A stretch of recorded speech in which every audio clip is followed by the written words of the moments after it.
नमस्कार आप सभी को। कैसी है काशी? यहाँ इस नगरी में आकर रोम रोम एक अलग ही अंगड़ाई लेने लगता है। ये काशी की खूबसूरती है। और फिर स्टेज पर अगर अनुपम खेर जैसे शख्सियत से सवाल जवाब हो तो फिर गंगा में लहरों का उफान कुछ और बढ़ जाता है। तो खूब सारी तालियों के साथ स्वागत कीजिए अनुपम खेर साहब का।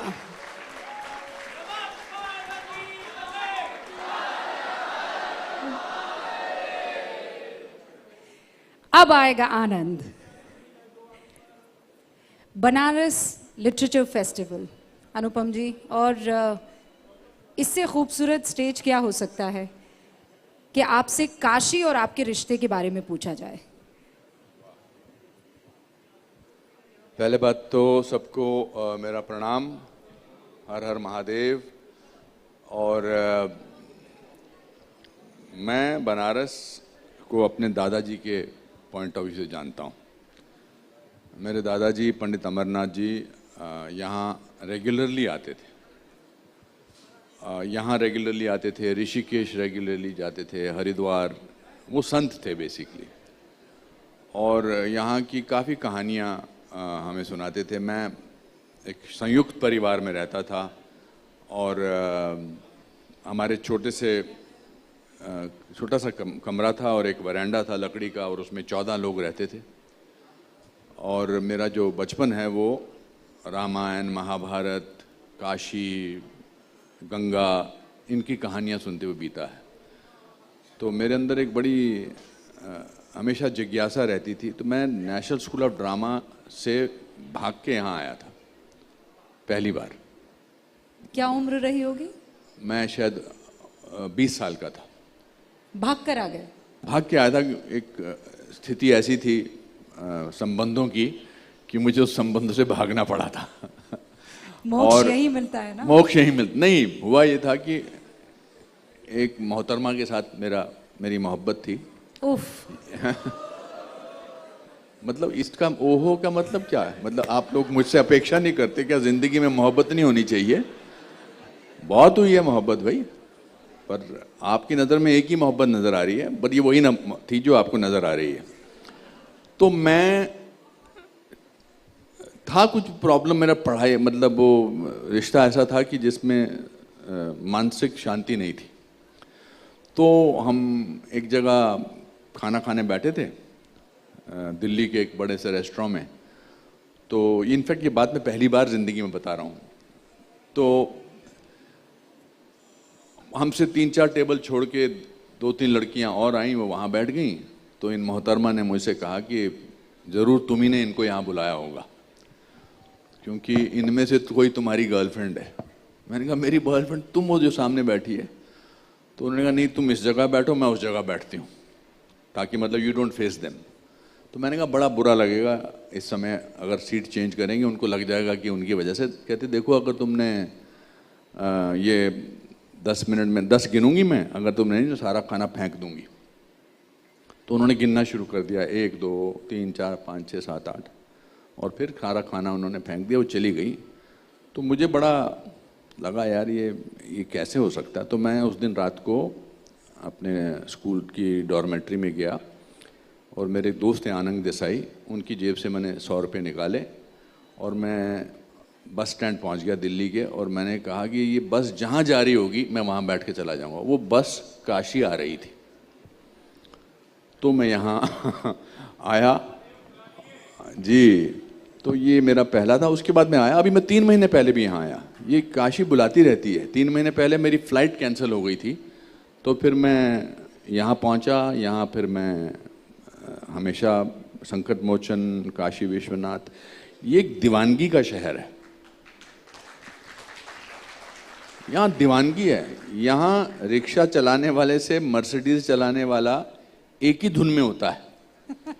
उसको लगता है ये अपना ही शहर है और अपना ही घर है, इसका बाकी शहरों से कुछ लेना देना नहीं है। उसको लगता है ये ना मेरा शहर है ना तेरा शहर है, ये भोले का शहर है। क्या बात है, बहुत अच्छे। तो आई थिंक जब एनर्जी की कमी हो तो इस शहर में आ जाना चाहिए। जब मोक्ष की सिर्फ नहीं, एनर्जी की ज़रूरत हो। यहाँ हर कण कण में एनर्जी है, सड़कों पे चलते हैं, वहाँ एनर्जी है, लोगों में एनर्जी है, एक जोश है, एक उन्माद है, और एक कुछ करने की इच्छा भी है। मुझे लगता है कि जब मुझे कुछ नया बनाना है तो फिर मैंने जो अच्छे कपड़े पहन के आया था उसके ऊपर मैंने जैकेट पहन ली थी, पर पीछे जरा शोर मच रहा था तो उतारना भूल गया था। 1 मिनट। तब तक तालियां जारी रहनी चाहिए।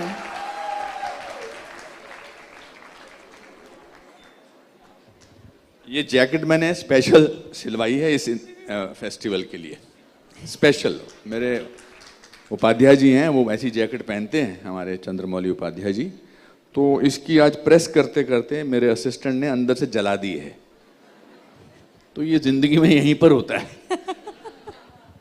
वैसे एक सच्ची बात कहूँ, मेरा भी पल्लू जल गया है। ओ हो, जले हुए लोग हैं हम, जले भुने लोग नहीं हैं यहाँ पर।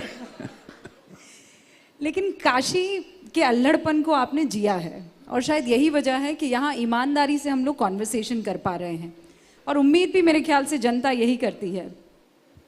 काशी 20 साल के अनुपम खेर ने देखी, उसके बाद बदलते बदलते आज 2025 में हम खड़े हैं। क्या बदलाव आपने देखा है?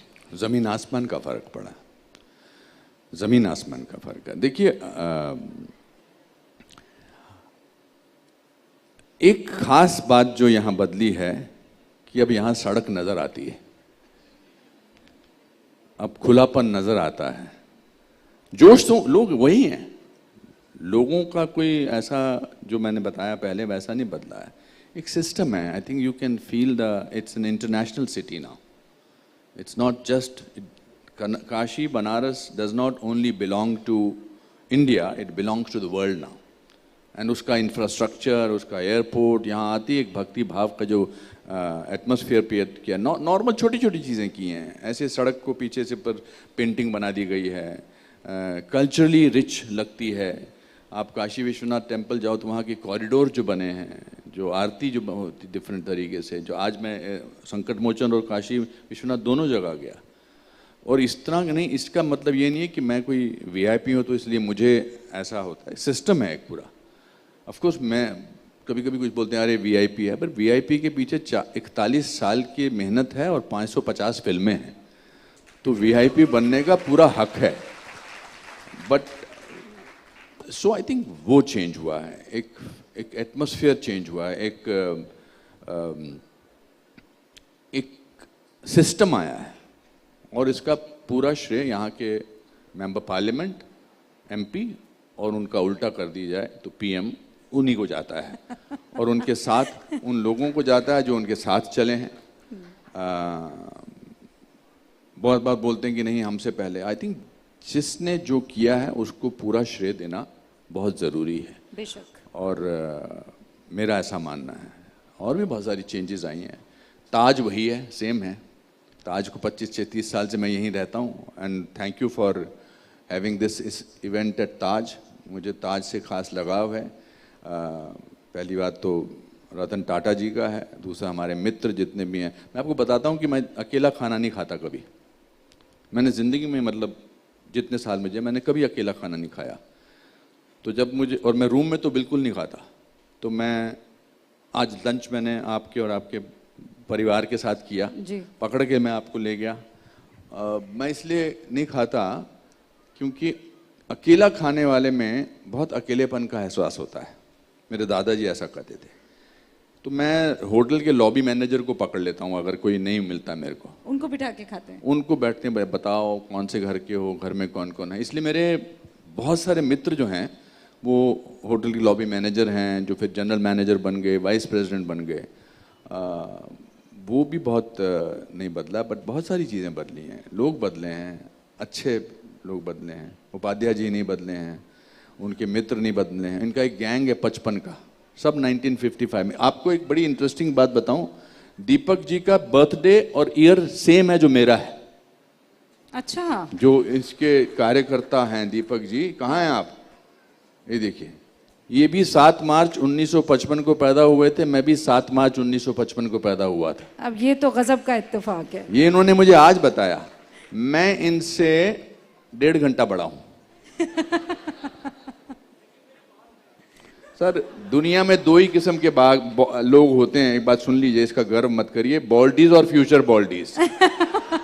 ये भ्रम है आप, ये आपका भ्रम है कि आपके बाल हैं, आपको ये एरिया नजर नहीं आता, ये एरिया नजर नहीं आता। आप आज ऐसे बन के आए हैं, इसको ऐसे करिए तो देखिए कहां तक जाएंगे। आपने गलत टॉपिक छेड़ दिया, मैं आपकी तारीफ कर रहा था, आपको अपने साथ जोड़ रहा था, आपने बालों का घमंड ले लिया। बताइए आप, वैसे काशी में मैंने एक बार देखा लोग बहुत कम टकले हैं। यहाँ का तेल अच्छा होगा, पर मुझे बाल नहीं चाहिए। मैं बिन बाल के जो पहचान है उसकी कोई आसानी नहीं है। बट मैं आपकी तारीफ कर रहा था। दीपक जी, क्या आप बाल लेके बैठ गए? क्या दीपक जी, आपने लॉ बुझा दी जबरदस्ती। हाँ, बाल की खाल निकाल रहे हैं अब ये। बाल बचे हैं ये बाहर। आपके बाल बच्चे नहीं है क्या? हाँ एग्जैक्टली जी। अब लौट कर हम यहाँ आते हैं, लेकिन आप बाल भले ही ना हो, लेकिन आपका बालक मन तो अभी भी जिंदा है ना जी। जब आप अपनी माँ की गोद में, कितनों ने देखा है अनुपम खेर जी को उनकी माँ के साथ, दुलारी रॉक्स। अगर आपने नहीं, ये कम हाथ है, अगर आपने नहीं देखा है तो आज जरूर आपको देखना चाहिए। एक बेटा अपनी माँ संग कैसे जिंदगी को जीता है और कैसे अपनी माँ का बच्चा बना रहता है, वो आपको उन रील्स में दिख जाएगा। तो ज़रा इस रिश्ते के बारे में बताइए, और फिर मैं आपकी किताबों पर, आपकी फिल्मों पर आऊँगी। लेकिन चूँकि बात पारंपरिक तौर पर शुरू हुई, पारिवारिक तौर पर शुरू हुई, आपने अपने दादा का जिक्र किया, आपने अपनी ज़िंदगी का जिक्र किया, माँ से जो रिश्ता है, क्योंकि आजकल देख रहे हैं जेन ज़ी बहुत सारे यहाँ पर हैं। जेन ज़ी कहते हैं we want to live our own life, you live your own life, we live our own life. बेवकूफ़ हैं, और इस बेवकूफ़ी का एहसास इनको कुछ सालों बाद होगा। I have great respect for Gen Z, because आज जो 3 बच्चे हमारे साथ बैठे थे, उनका अपना एक मन था। जेन ज़ी हिंदुस्तान का भविष्य इसलिए बहुत अच्छा है बिकॉज हमारा जो जेन ज़ी है, हमारा जो लेट जनरेशन है, वो देखिए बेशक आपको नज़र नहीं आती है कि हम कितने देशभक्त हैं, हम कितने आवभगत करते हैं, मगर उनके अंदर देश बहुत अच्छा बसा हुआ है, इसलिए हमारा फ्यूचर बहुत अच्छा है। तो मैं निम्न वर्गीय परिवार से आया था। जब मैं पैदा हुआ था, जब मैं बड़ा हो रहा था, तो 2 ही किस्म के क्लासेस थे, गरीब या अमीर। अब तो बड़े बड़े अलग अलग नाम दिए जाते हैं, अब lower middle class, upper middle class, या फिर इकोनॉमिकली डिप्राइव्ड क्लास, बट तब गरीब और अमीर होते थे। तो 2-3 चीज़ें जो हुई थी, जो उस मेरे बचपन के दौरान, वो मेरे लाइफ को बहुत इम्पैक्ट किए। मेरे दादाजी को मैंने एक दिन पूछा था कि दादाजी, हम इतने गरीब हैं, 14 लोग एक छोटे से कमरे में रहते हैं, हम इतने खुश क्यों हैं? तो उन्होंने बड़ी अच्छी बात कही थी। उन्होंने कहा, बेटा जब इंसान बहुत गरीब होता है तो सबसे सस्ती चीज़ खुशी होती है। और मेरे माता पिता की शादी 59 साल रही थी। फिर जब 59 साल हुए, मेरे फादर का 12 साल पहले देहांत हुआ, तो मुझे लगा मेरी माँ ने ना केवल अपना पति खोया है, बल्कि उन्होंने अपना एक पार्टनर खोया है जिसके साथ वो 59 साल रहीं, अपना दोस्त खोया है, अपनी आदत खोई है। एक आदत होती है ना, किसी के साथ इतने साल रहो तो एक आदत पड़ जाती है, आदत होती है। और पिताजी भी रहे नहीं, तो मैं माँ को कैसे इस बात का, अच्छा मेरे फादर क्लर्क थे फॉरेस्ट डिपार्टमेंट में, मैं कैसे अपनी माँ को यह बात का एहसास कराऊं कि उनकी शादी एक बड़े अच्छे इंसान से हुई थी। माँ जानती थी, पर चूंकि माँ के 59 साल पूरा घर चलाने में लग गए थे, तो हमारे यहाँ जो प्रेयर मीटिंग होती है, जिसको चौथा कहते हैं, मैंने कहा कि मैं अपने पिताजी का चौथा बिल्कुल अलग तरीके से करूँगा। मैं अपने पिताजी की ज़िंदगी को सेलिब्रेट करूँगा, उनके जाने का मैं जो है मलाल नहीं रखूँगा। देखिए कोई जाता है, और ख़ासकर पिता, पति, भाई, तो दुख तो वो ज़िंदगी भर रहता है। लेकिन आज चौथा है, आज मैं इनकी लाइफ को सेलिब्रेट करूँगा बजाय इसके कि मैं इसको मोर्न करूँ। तो मैंने अपनी माँ से कहा, माता मैं अलग तरीके से पिताजी का जाना सेलिब्रेट करना चाहता हूँ। तो उन्होंने कहा जो तुम्हारी मर्जी। तो मैंने और मेरे भाई ने सबको मैसेज भेजा, SMS, कोई भी सफ़ेद कपड़े पहनकर नहीं आएगा, सब कलर्ड कपड़े पहन के आएंगे। अगर आप सफ़ेद कपड़े पहन कर आए तो आपकी एंट्री नहीं होगी। जो ऐसा बेसिकली करते हैं, मेरे लिए उनके मन में बहुत श्रद्धा है जो कीर्तन करते हैं, बिकॉज अपना अपना तरीका है, लेकिन मैं एक नया तरीका करना चाहता था। और हमने भजन की जगह एक रॉक बैंड मंगवाया और उस रॉक बैंड से मेरे फादर के जितने भी फेमस गाने थे वो रीमिक्स वर्जन सुनाए।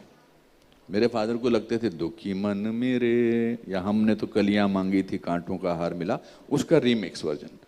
और मैंने 1-1.5 घंटा अपने पिताजी के सबसे फनीएस्ट इंसिडेंट सुनाए, जो भरी सभा थी वहाँ पर, और लोग एक शोक सभा में 1-1.5 घंटे बाद हंस हंस के सीढ़ियों से गिर रहे थे। रात को माँ ने मुझे बुलाया और बोला कि बेटा तूने बड़ा अच्छा किया, इस तरह से पिताजी का ये सेलिब्रेशन किया तूने, मुझे लगता है कि मैं तो बड़े एक महान व्यक्ति से ब्याही हुई थी। तो यहाँ से फिर मेरा फोकस उन पर शिफ्ट हो गया और मैंने लगा कि क्या जाता है अगर एक दिन में 15 मिनट सिर्फ हम उनके पास, माँ के पास बैठकर उनकी बात सुने और उनसे पूछें कि तुम क्या कहना चाहती हो, सिर्फ 15 मिनट, 16 मिनट भी नहीं, 15 मिनट, कि और क्या माता पिताजी को मिस करती हो। माता बचपन की बातें, माता जब तुम्हारी शादी हुई थी तो तुम, मेरी माँ 16 साल की थी जब शादी हुई, 16 साल की, तो कोई पूछता ही नहीं है फिर कैसे हुए जब हम बड़े हुए, तुम 14 लोगों का ख्याल कैसे रखती थी, तुम खाना बनाती थी, हम कैसे थे, हम जब छोटे थे तो क्या करते थे। तो शी गॉट इन्वॉल्व। और एक दिन मैंने ऐसे ही कैमरा निकाल के शूट किया तो मैंने देखा ये तो कैमरा से कॉन्शियस हो ही नहीं रही हैं, बिकॉज मैं उनको वो सच पूछ रहा था जिसको वो जी हैं। और वो मैंने फिर रील जो है वो अपने सोशल मीडिया पे डाल दी और वो वायरल हो गई। और मुझे लगा कि जेनजी इस्तेमाल करती हैं he rocks, she rocks, I thought parents rock, parents rock the most. आप अपने पिताजी की रील्स डालती हैं, लियाकत साहब की, मेरी माँ एक सिंबल है हर उस नौजवान लड़के या लड़की के लिए कि माँ और बाप को रिस्पेक्ट देना हमारा सबसे बड़ा कर्तव्य भी है और सबसे बड़ी खुशी भी है। मैं सुबह वॉक पे जाता हूँ एक पर्टिकुलर गार्डन में, वहाँ पर सब बुजुर्ग लोग, it's so funny that I call other people बुजुर्ग, शायद मैं उनसे कुछ में से उनमें से बड़ा ही हूँ, पर मुझे अपने बुजुर्गियत का एहसास ही नहीं होता, मैं दीपक जी से कम लगता हूँ। तो मैं बहुत सारे बुजुर्ग लोगों को देखता हूँ जो सिर्फ इसलिए वहाँ आए होते हैं और चुप बैठे होते हैं क्योंकि घर वालों ने उनका जीना हराम किया होता है। वो वेट कर रहे होते हैं कि कब ये जाएं तो हम ये फ्लैट अपने नाम करवाएं। मैंने इसलिए तय कर लिया आज से 14 साल पहले, नॉट बिकॉज मेरे घर वाले ऐसा करते, कि मुझे फ्लैट खरीदना ही नहीं है। आप यकीन नहीं करेंगे मैं किराए के मकान में रहता हूँ जी, और मैंने एक ही मकान खरीदा है और वो शिमला में अपनी माँ के लिए, उनके नाम सर है। अब मुझे बहुत सारे लोग मिलते हैं और बहुत बहुत कहते हैं कि जी आपने हमें बहुत प्रोत्साहित किया है, प्रेरणा दी है, हम अपने माँ बाप को ध्यान से देखते हैं, उनसे बातचीत। सबसे पहला काम करते हैं, 13-14 साल होते ही लोग अपने पेरेंट्स को रिडंडेंट कर देते हैं। उनको लगता है कि उनका बड़े होने का जो प्रूफ है वो ये है कि हमारे माता पिता किसी काम के नहीं हैं। अरे इडियट्स, वो रिश्ते में तुम्हारे बाप लगते हैं, वो रिश्ते में तुम्हारी माँ लगती है, उनको तुम सबसे ज़्यादा पता है। I just feel I'm blessed to have my mother still with me. She's 88-89 years old. But सुबह रोज 8 बजे फोन करती हैं और अब एक नया तरीका उन्होंने सोचा है, पूछती रहती कैसे हो कैसे हो, तो मैं कहूँ अच्छा हूँ मम्मी, बहुत अच्छा हूँ, क्या बात कर रहे हो, क्या कर रहे हो, चाय पी रहा हूँ, क्या कर रहे हो, चाय पी रहा हूँ, कैसे हो। तो मैंने शायद आज से 4-5 साल पहले उनको बोला था फर्स्ट क्लास हूँ, तो जब तक मेरे मुंह से रोज 8 बजे फर्स्ट क्लास नहीं निकलता है तब तक वो फोन नहीं रखती है। अब फोन पहले सवाल में पूछ लेता हूँ कैसे हो, फर्स्ट क्लास हूँ। तो I think every parent rocks. और अगर मेरी वजह से कुछ लोग अपने माँ बाप की तरफ एक खास तवज्जो देने लगे हैं तो मैं अपने आप को बहुत ही गर्वित महसूस करता हूँ। इस मुद्दे पर हमने बहुत लंबा वक्त इसलिए बिताया क्योंकि यहाँ पर बड़े लेवल पर जेन ज़ी मौजूद हैं और हिंदुस्तान की संस्कृति तभी मजबूत रहेगी, ये जड़ें तभी मजबूत रहेगी जब परिवार मजबूत रहेगा, और जब परिवार मजबूत रहेगा तो भारत को तो फिर कोई अड़ता नहीं है। उस देश की हम बात कर रहे हैं। सो आप लोगों से एक वादा यहाँ ले रही हूँ, your best day is today for your parents, right? Promise? ये जो शब्द मैंने अभी अंग्रेजी में बोले, your best day is today, कुछ याद पड़ रहा है इससे? आपको पता है जो शख्सियत मेरे सामने बैठी है, न सिर्फ फिल्म बनाती हैं, फिल्म में एक्ट करते हैं, ये किताबें भी लिखते हैं। 4 किताबें लिखी हैं और एक तो कोविड में लिखी थी। आपने किताबें लिखने का ये कीड़ा आपको कब से काटा? मैं हिंदी मीडियम स्कूल का हूँ। मैं उस स्कूल में गया जहाँ ABCD जो है वो 5th स्टैंडर्ड में सिखाई गई थी। पर आज से लगभग मेरी पिताजी की मृत्यु के दौरान आसपास मेरे 3-4 लोग एक साथ चले गए। यश चोपड़ा जी मेरे बड़े अच्छे मित्र थे। मैंने ज़िंदगी के 10 साल जब भी मैं बॉम्बे होता था, मैं रोज़ सुबह उनके साथ नाश्ता करता था। एक स्पेनिश क्रिश्चियन नन थी, वो मेरे पास, वो एक मेंटली चैलेंज स्कूल की प्रिंसिपल थी, तो मैं उनके पास जाता था। उनकी जो बीड होती थी वो पढ़ती थी, रोजरी जिसे कहते हैं, रोजरी, उसको पढ़ती थी वो। और मेरे जो सेक्रेटरी थे भास्कर शेट्टी, वो 4 एक ही साल में चले गए। इनफैक्ट सिस्टर डलोरिस उनका नाम था। सिस्टर डलोरिस को मैं हमेशा कहता था, sister your rosary is very nice. तो मुझे अनुपम नहीं बोलती थी, अनुपन बोलती थी। तो जब वो चली गई, I was shocked that the school called me, और उन्होंने मुझे कहा कि सिस्टर के पास 3-4 चीज़ें ही थी छोड़ के जाने के लिए, ये रोजरी उन्होंने आपके नाम छोड़ी है, और आज वो रोजरी मेरे मंदिर में है। अरे वाह! तो उसके बाद फिर मुझे लगा कि दुख से बाहर निकलने के लिए आपको खुद को ताकतवर बनाना पड़ता है। खुद को कैसे इंसान दुख से जिए। तो फिर मैंने पहली किताब रिकॉर्ड करता था, मैं से फ़ोन लेके, उसमें जो भी मेरे ख्याल होते थे। तो पहली किताब थी the best thing about you is you. मुझे लगा कि व्हाट गिव्स मी पावर। मैं बोल लेता हूँ अंग्रेजी ऐसी, पर मैं सोचता हिंदी में हूँ, और शायद मेरी कामयाबी का, जितनी भी कामयाबी मिली है, थैंक गॉड इन हिंदी फिल्म। मिस्टर बच्चन ने कहा था कि तुम बड़े खुशकिस्मत हो कि तुम हिंदी में सोचते हो, इसका हिंदी फिल्मों में तुम्हें काम करने में आसानी रहेगी। तो मैंने वो किताब लिखी कि क्या ताकत है। आज दुनिया आपको हमेशा ये महसूस कराती है कि आपसे ज़्यादा कोई है, somebody is doing better than you।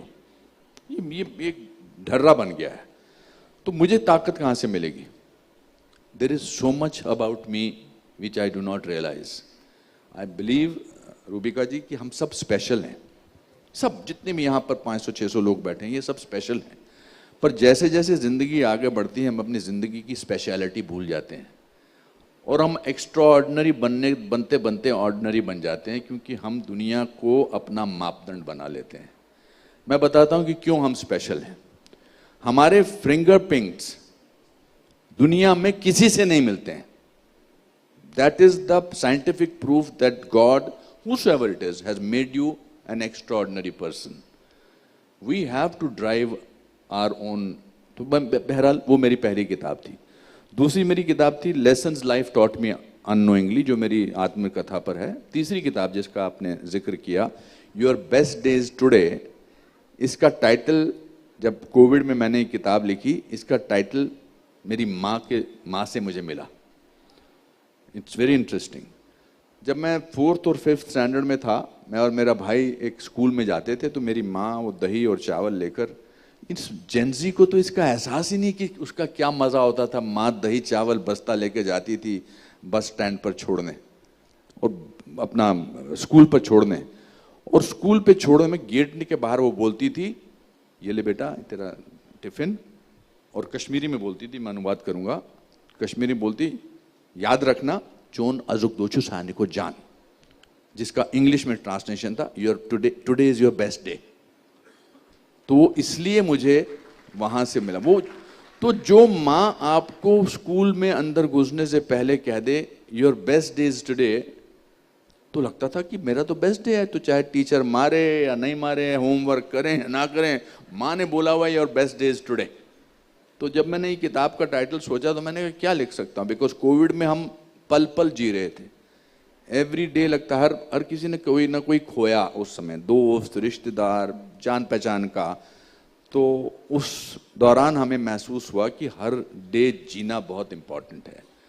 और जो चौथी किताब अभी मैंने जो फिल्म बनाई थी तन्वी द ग्रेट, वो लिखी, तो उसमें था कि डिफरेंट बट नो लेस। तो वो सब कहानियाँ यही बताने का प्रयास करती हैं कि हम सब, जैसे मैं अभी ये इतने लोग बैठे हैं, मैं ये भैया जी से पूछता हूँ, आपने जो भैया जी आप देना इनको माइक देना, अगर हाँ जी please hand over the mike. है क्या? I just want to elaborate on it. हाँ। इसमें इधर आ जाइए, आपका नाम क्या है माइक श्रीमान? है? हाँ जी अनुज जी, अगर आपको अपने आप को डिस्क्राइब करना हो एक शब्द में, वो क्या शब्द होगा? I am the best. No, ये तो 4-5 हो गए। एक शब्द बताइए अपने बारे में। How do you describe yourself in 1 word?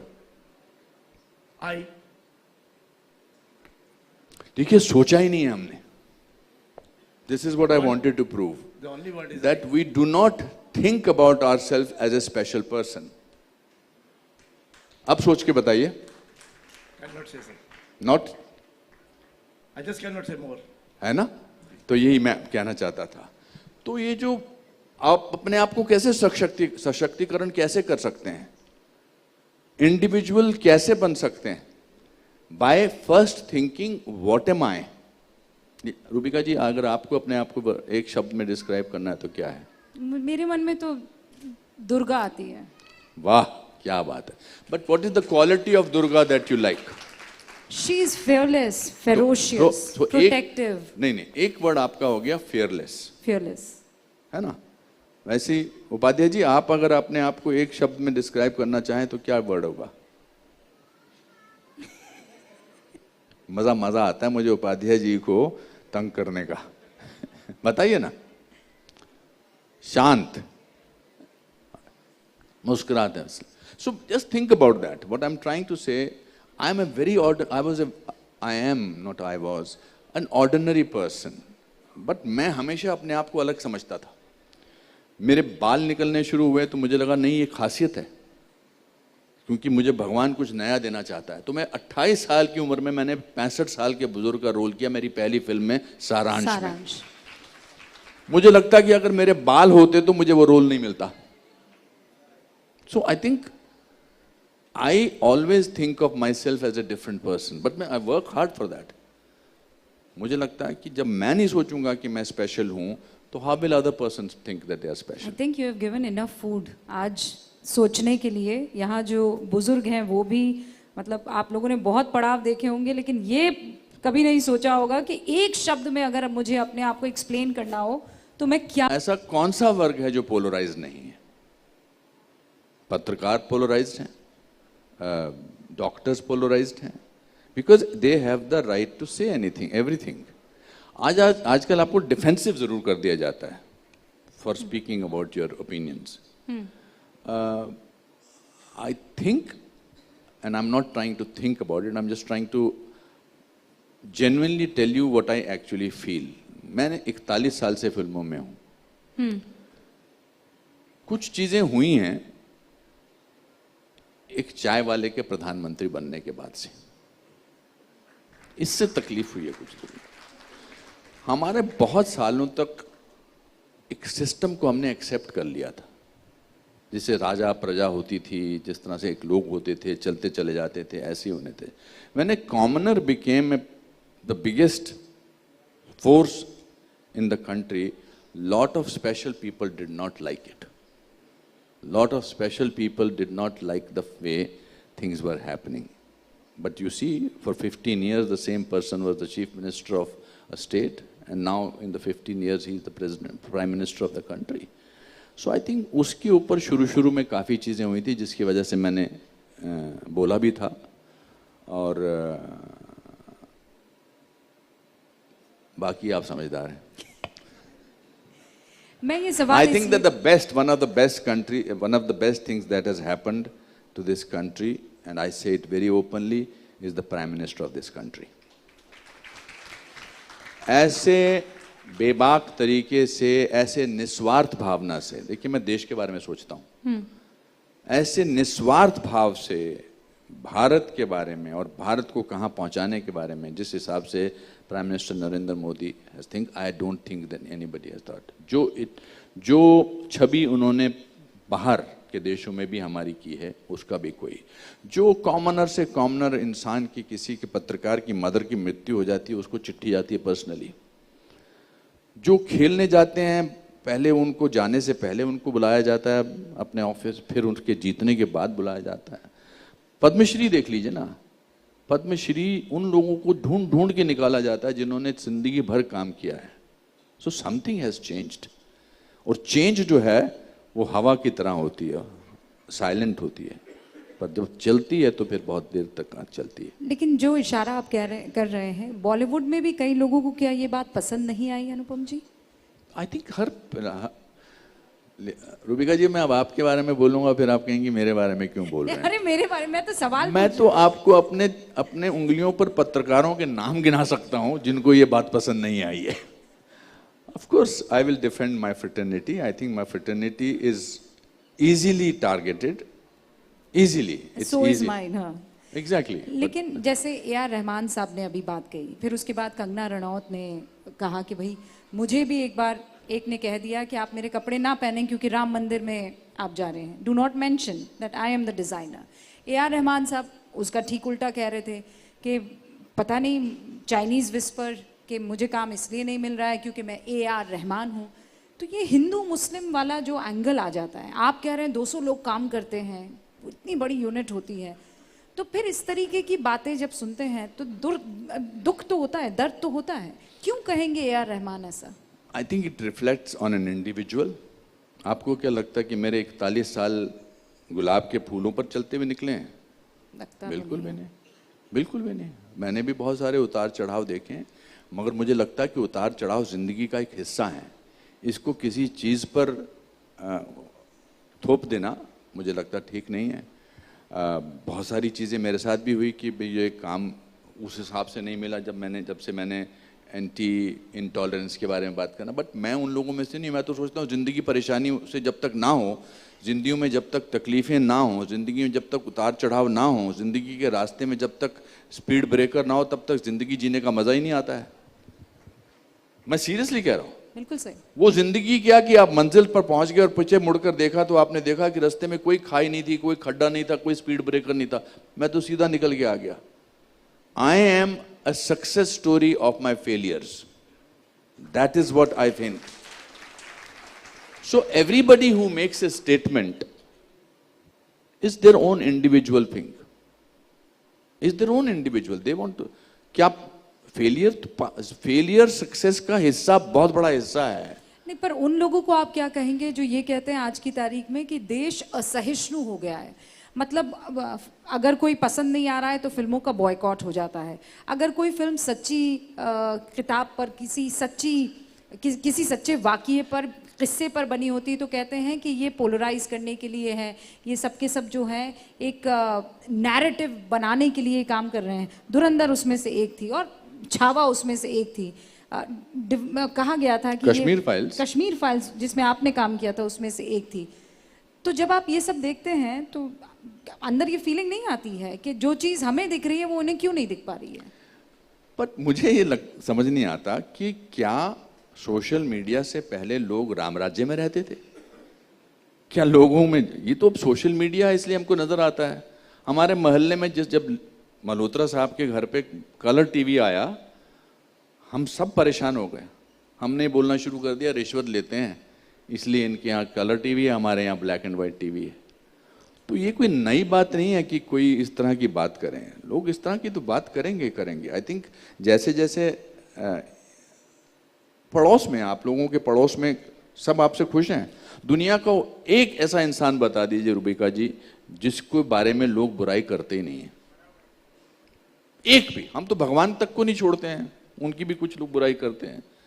सब ऐसा कोई है ही नहीं, बट ये समझ आना बड़ा मुश्किल है। एंड बिकॉज हिंदी सिनेमा और cinema is the easiest target, I am not saying that. अब जिन्होंने ये बात कही, जैसे ए आर रहमान जी ने बात कही, और मैंने वो इंटरव्यू खुद सुना, मुझे सुनाई दिया, तो मुझे लगा इनको कितना कुछ दिया है वो भगवान ने, ऊपर वाले ने, अल्लाह ने कितना कुछ दिया है। ये क्यों फेलियर की बात कर रहे हैं, क्यों ऐसा कर रहे हैं? फिर मुझे लगा हो सकता है ही as a point of view, because I was trying to be rational about it.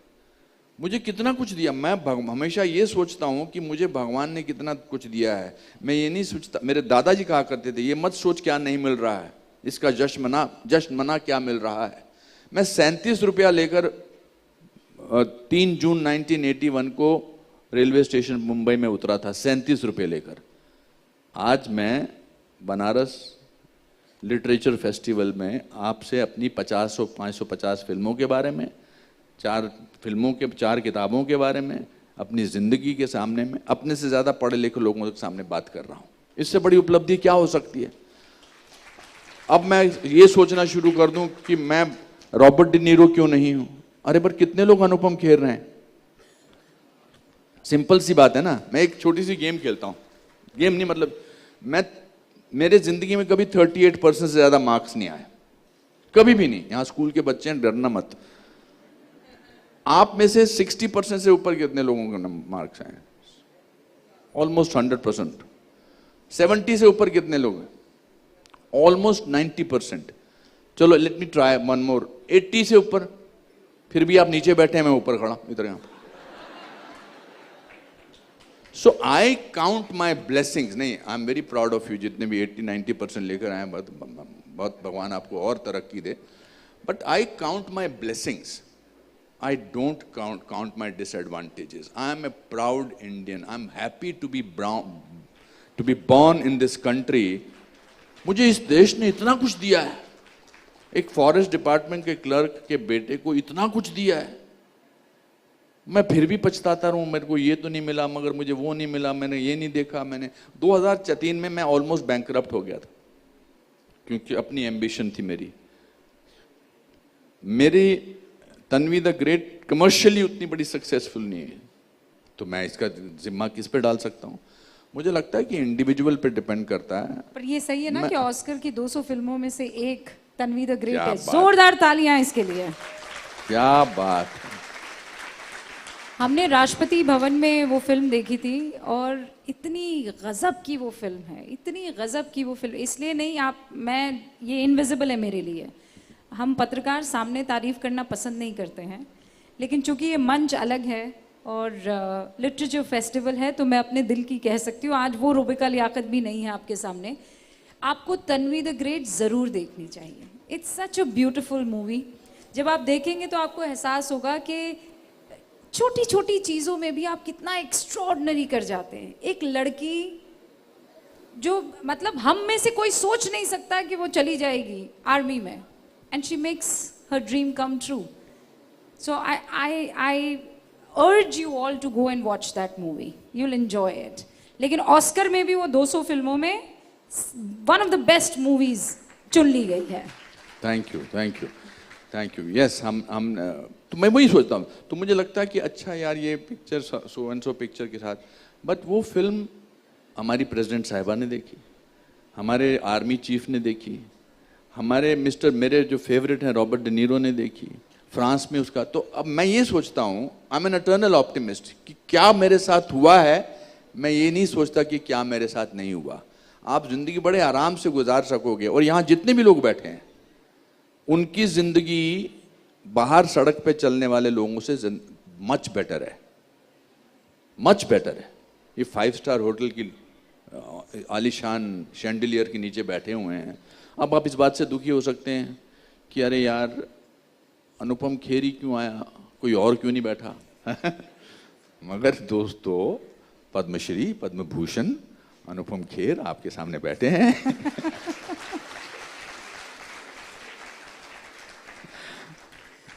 I think it's the way you look at life. मुझे जिंदगी इतनी खूबसूरत लगती है। मैं रोज सुबह उठता हूँ, मैं सोचता हूँ कि वाह, एक और दिन, अच्छा दिन। मेरे पिताजी कहते थे कि the easiest thing in the world is to make somebody happy. The easiest thing in the world make somebody. मैं उस पर जीता हूँ। What a beautiful thing. हाँ, मैं वही करता हूँ। हमारे जो कल जो हमको लेने आए, मेरे जो सिक्योरिटी मैन थे, वो नज़दीक से रहने वाले थे, विनय उनका नाम था, और जो मेरे ड्राइवर थे वो मुस्लिम थे। मैंने ड्राइवर साहब के भी घर वालों के बारे में पूछा, मतलब मेरा कहने का मतलब कि क्या करना है, 2 मिनट लगते हैं उनको खुश करने में, जैसे माँ के बारे में मैंने सोचा था। सो जो इंसान अपने आप से खुश नहीं होता, और ये मेरा किसी के प्रति वो नहीं है, अभी पत्रकार जितने बैठे हैं वो यही सोचेंगे अनुपम खेर ने कहा AR रहमान अपने आप से खुश नहीं है। जो इंसान अपने आप से खुश नहीं होता, उसको जिंदगी से त्रुटियां नजर आती हैं।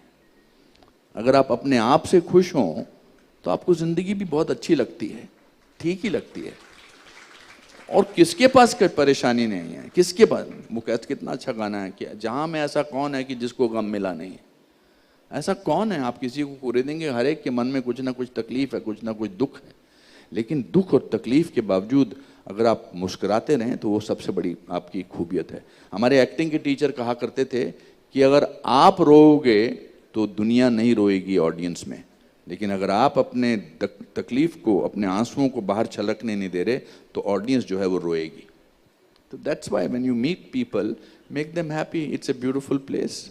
I genuinely, when I say that, I feel so privileged and proud that I'm born in a country where there is a place like Kashi, where we can talk. आप हमारे साथ आज लंच कर रही थी, आप कितनी कितनी अच्छी बातें कर रही थी जिंदगी के बारे में।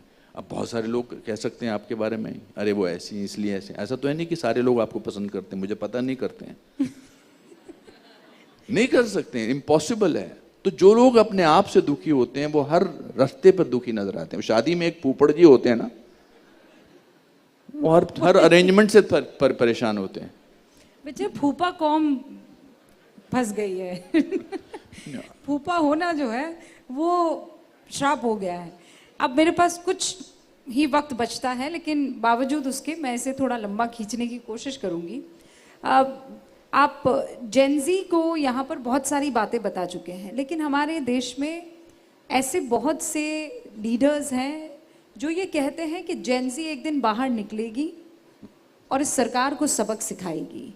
जेनजी नेपाल की तरह बाहर निकलेगी। नेपाल में जो हुआ आपने देखा, बांग्लादेश में जो हुआ आपने देखा। देश का जेनजी आपको क्या लगता है किस मूड में इस वक्त है? जब मेरे को बताया गया ना ऑर्गेनाइजर ने कि आपका इंटरव्यू रूबिका लियाकत ले रही हैं, तो मैं बड़ा खुश हुआ था। 2-3 रीजन से। एक तो आप मेरी पसंदीदा पत्रकार हैं, दूसरा मुझे लगा कि आप इस तरह के उल्टे सीधे सवाल मुझसे नहीं पूछेंगे। ये क्या बात हुई? ये उल्टा सीधा कैसे हुआ? नहीं, सुनिए, मैं बोल रहा हूँ, हिंदुस्तान का जो जेनजी है ना, वो एक सैनिक की तरह है। वो बेशक सरहद पर नहीं है, लेकिन वो अपने अपने शहरों में, अपने अपने घरों में हमारी रक्षा कर लेके रहा है। वो डिससेटिस्फाइड हो सकता है, पर अपने घर वालों को ही बताएगा। जो ऐसा बोलते हैं वो देश में उत्पात लाने की कोशिश कर रहे हैं। उन्होंने बड़े मुद्दे उठाने की कोशिश की। वो बार बार उससे, जिनकी आप बात कर रही हैं, जो जेनजी से जिनका कोई लेना देना नहीं है, वो बहुत सारे जेनजीज के दादा होंगे इस समय, समझ रही ना आप? तो उस उम्र में पहुंच गए हैं। I think they are trying to find, to destabilise somehow और द अदर, कि कैसे हम देश में कुछ ऐसा करें। अरे ये तो हट ही नहीं रहे हैं, ये तो दृढ़ होते चले जा रहे हैं। तो इसमें अभी EVM का ले आओ, इनटॉलरेंस का ले आओ। वो नारे जो हैं, जो एक थिंक टैंक बैठ के बनाता होगा कि इस बार एक ऐसा काम करो,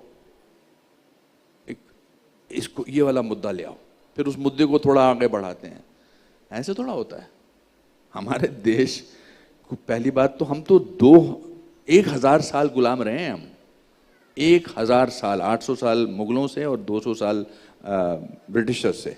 इसके बावजूद भी हमारी संस्कृति, हमारा इतिहास, हमारी दृढ़ता बरकरार है, कायम है। वो इसलिए क्योंकि हमारी नब्ज में, हमारे जज्बात में शांति है, लेकिन उत्पात नहीं है, उपद्रव की भावना नहीं है। तो ये जो बोलते हैं, मैं क्या बोलूं, अंगूर खट्टे हैं, रिंदे खराब हाल को जाहिद ना छेड़ तू, तुझको पराई क्या पड़ी अपनी न बेड़ तू। आई don't think, I think Gen Z is very smart, Gen Z is very very focused. They may give an impression of that we are all over, because to me our Gen Z is really very cool. I also think so. they are very आज मुझे बाहर इन्होंने पहली बार बड़ा अच्छा दीपक जी और यहाँ के ऑर्गेनाइजर ने मुझे स्कूल गर्ल्स जो थी, जो एनसीसी की यूनिफॉर्म में थी, उन्होंने मुझे गार्ड ऑफ ऑनर दिया। मैं दंग रह गया। वो एक जो बच्ची चिल्ला रही थी, जो रोड से गार्ड ऑफ ऑनर दे रही थी, और वो है Gen Z। आप क्या सोचती हैं कि हमारे Gen Z ऐसे नहीं है? वो है Gen Z। जो हमारी क्रिकेट की टीम, वो Gen Z नहीं है क्या? वर्ल्ड कप जीती है, वो है Gen Z। हमारी यंगेस्ट प्लेयर्स, हमारे जो चेस के प्लेयर हैं, वर्ल्ड चेस 11 साल 12 साल के, वो है Gen Z। कौन सा Gen Z की बात कर रहे हैं कि जो उत्पात मचाएंगे, जिनको आप पैसे देके कहेंगे कि उत्पात मचाओ? वो Gen Z है, वो नहीं है जो असली में है। यहां पर बच्चे अच्छे तरीके से, उन्होंने मुझे एग्जीबिशन दिखाई, ये बच्चे बाहर खड़े थे स्कूल की ड्रेस में, वो है Gen Z। एक कुछ करने की आज जो है प्रेरणा मिल चुकी है। तो ये छोटे मोटे जो हारे हुए लोग, थके हुए लोग हैं, उनको उनका ही मुद्दा है और किसी का मुद्दा नहीं हो सकता। अच्छा, बस एक और उल्टा सीधा वाला सवाल और उसके बाद मैं समाप्त कर दूंगी। ओम नमः शिवाय। बोलिए। यूजीसी को लेकर अभी बहुत माहौल गर्म चल रहा है।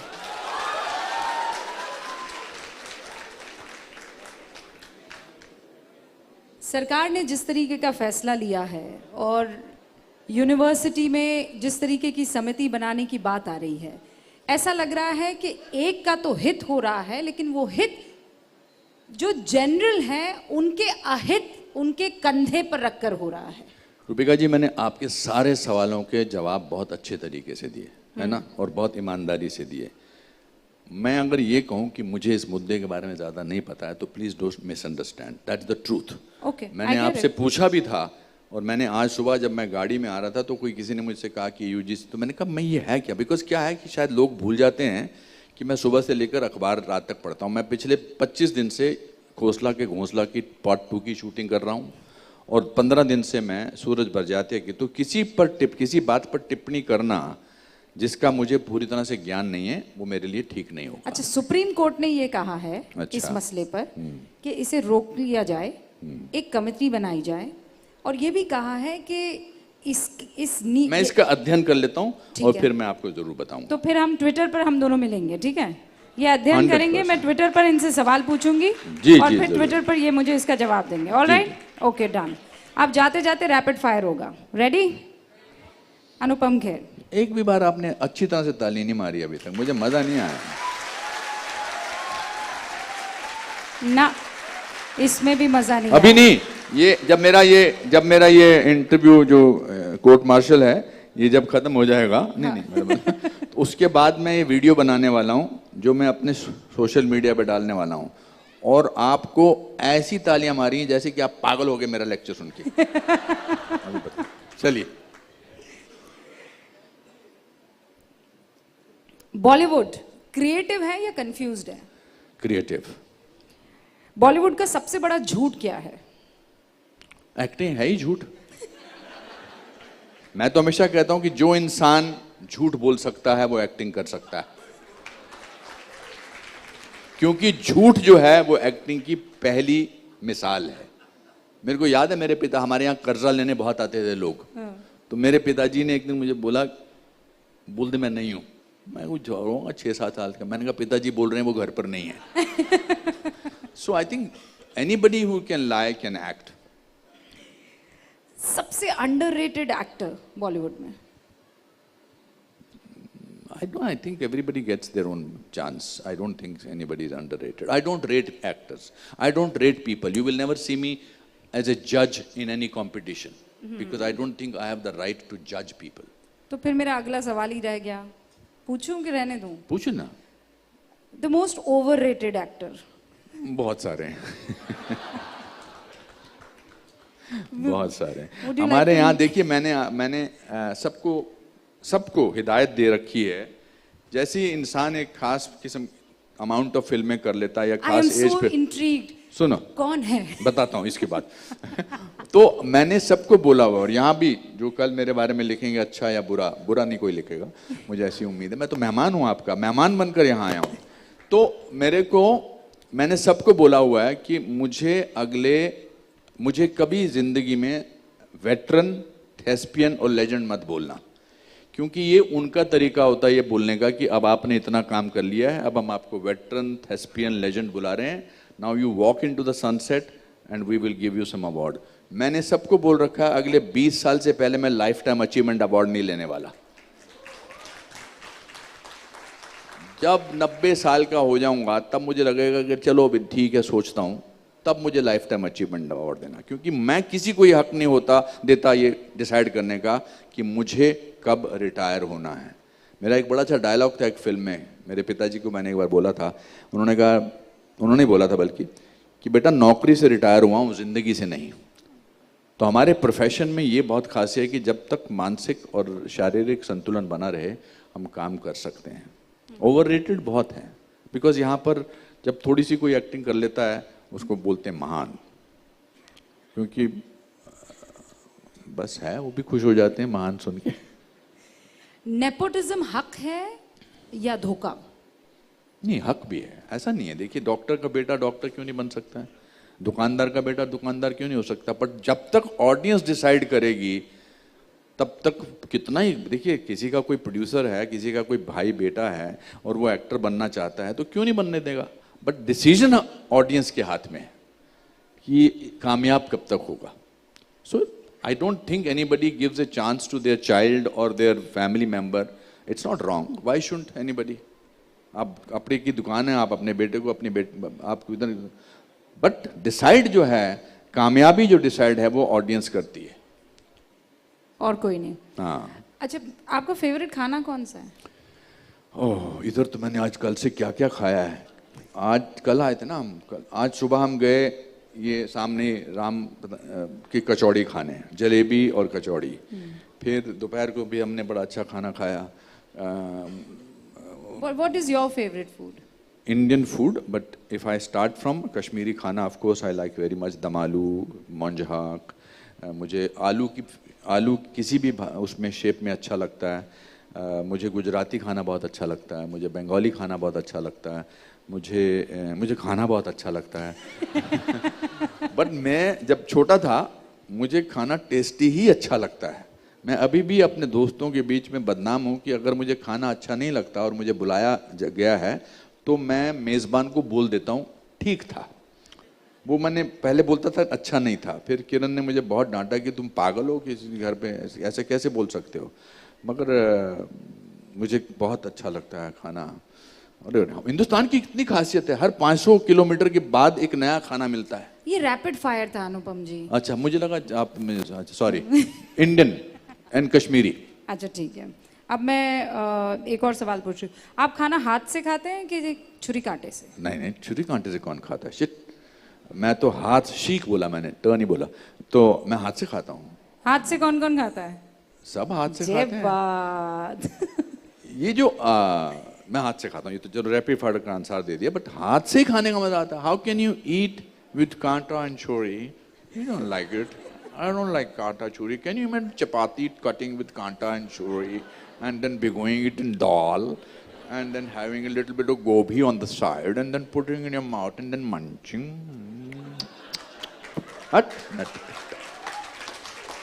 ये जब तक हाथ से नवाला नहीं ताला, उसमें नहीं डाला, दाल में ये नहीं मिलाया और मुंह में नहीं डाला।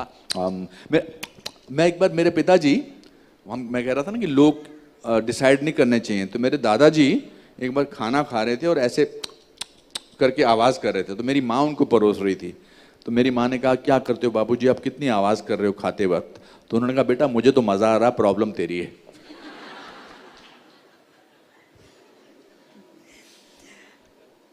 हिंदुस्तान की सबसे खूबसूरत जगह आपको कौन सी लगती है? कश्मीर। माशाल्लाह। बहुत अनफॉर्चुनेट मैं दुनिया के हर इलाके में गया हूँ, खूबसूरत से खूबसूरत जगह, मगर कश्मीर जितनी खूबसूरती कहीं नहीं है, कहीं नहीं है।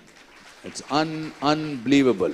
ऐसा लगता है कि भगवान ने छुट्टी वाले दिन इसको बोला कि अब मैं एक ऐसी जगह बनाता हूँ जिसको मैं अपनी कह सकता हूँ, और फिर उन्होंने कश्मीर बनाया। आहा, बहुत खूब, बहुत खूबसूरत। देश को सबसे बड़ा खतरा किससे है? देश के अंदर बैठे दुश्मनों से या बाहरी दुश्मनों से? नहीं, बाहरी दुश्मनों से तो हम जूझ सकते हैं। अंदर जो कुछ लोग हैं वो किसी ना किसी कोई वो रिश्तेदार लगते हैं, हमारे जैसे दिखते हैं। एक तो उनको पहचानना मुश्किल होता है क्योंकि हम जैसे ही दिखते हैं। बट इस देश की किस्मत बहुत अच्छी है, अंदर वाले भी कुछ नहीं बिगाड़ सकते हमारा। जय हो। जय हो। आपको पता है ना, हर पोस्ट के बाद अनुपम जी का एक फेवरेट 2 शब्द होते हैं, कौन से हैं? जय हो। तो इसी पर जय हो कर ले। जय हो। बहुत बहुत शुक्रिया अनुपम जी।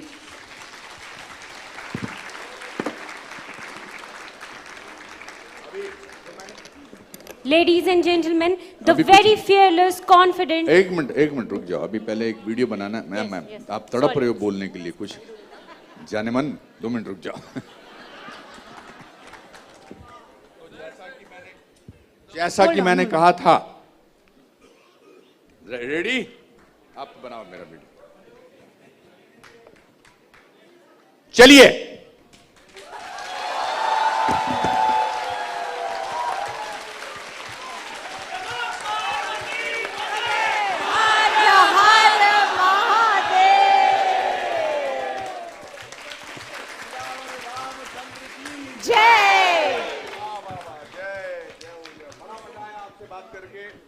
मुझे बहुत अच्छा लगा और बंद कर दिया। This is the best audience. You know, आपने मुझसे शुरू में पूछा ना कि बनारस की, काशी की क्या अच्छी लगती चीजें। अब इस सेशन के बाद मैं कह सकता हूं कि काशी की ऑडियंस भी दुनिया में कहीं नहीं मिल सकती है। धन्यवाद।